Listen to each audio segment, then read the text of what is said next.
Welcome back.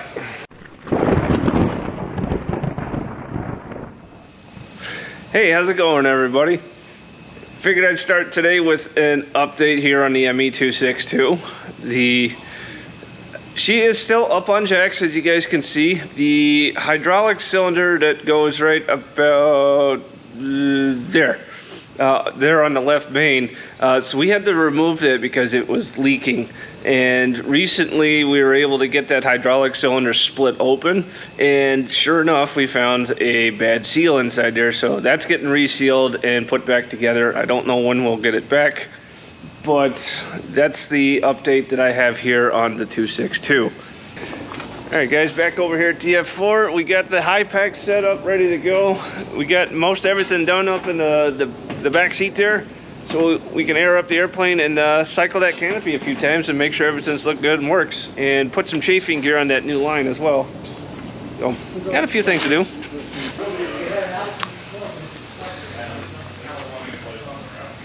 The old catch can's getting full.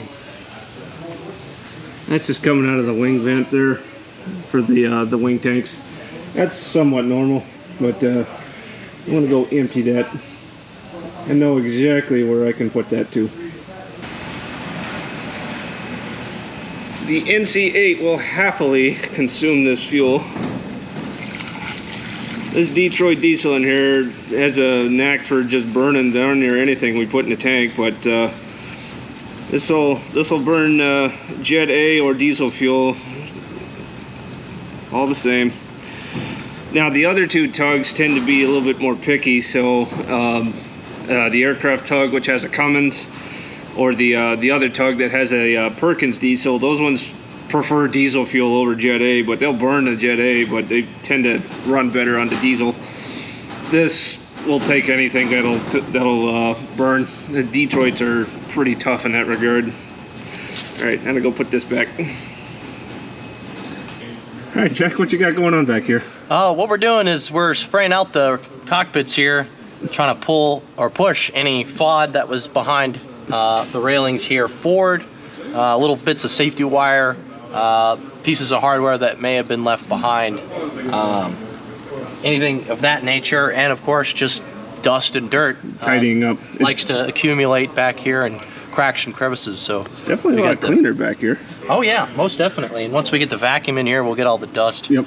And crap that's back here. And then assuming I remember to charge up my borescope camera, we'll start poking that around back here too, before everything gets buttoned up. Correct. But the hellhole has been buttoned back up. The canopy actuator is back in place.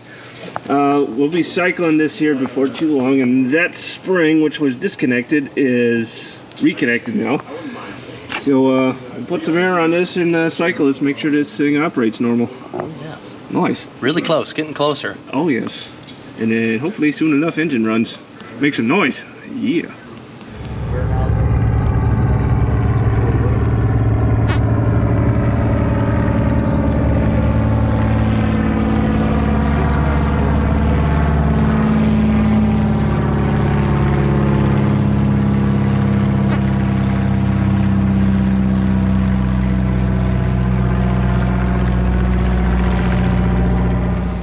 Alright, try to do this one-handed.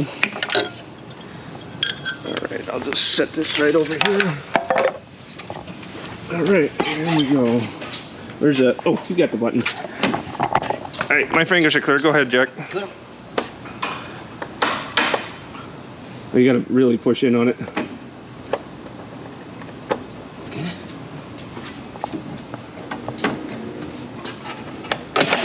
There it is. Push me off the jet.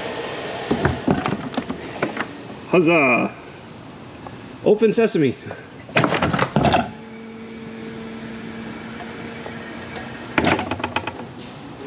And it's not hissing at us anymore. Beautiful. Hey Al, I think it works. It's not leaking anymore. That's good. Perfect.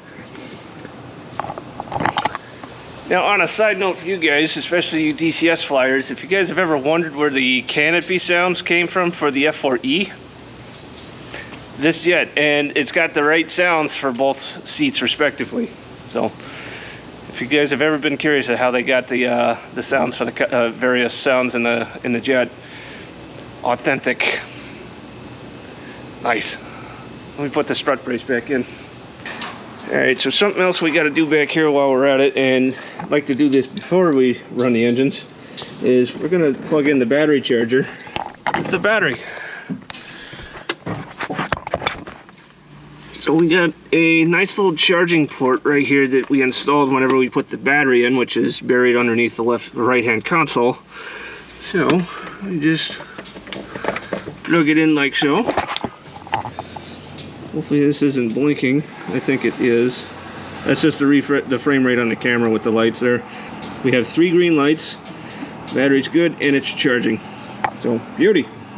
Alright, that about wraps up today. I mean, we've been taking care of a lot of small stuff. We're also waiting for some parts to arrive, like that time delay relay for that one tug, and just various little odds and ends. But the big thing is that we got the rear canopy actuator all sorted out, and just taking care of a lot of the small stuff that we need to take care of, so we can take her out and make some noise with those J79s.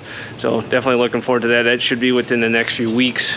So that is obviously ops and weather permitting. We definitely don't want to take her out when it's raining, and we need a qualified pilot to run the engines. So that's usually pretty easy. It's usually the weather is our limiter. So with that, thank you all for watching. We'll see you next time.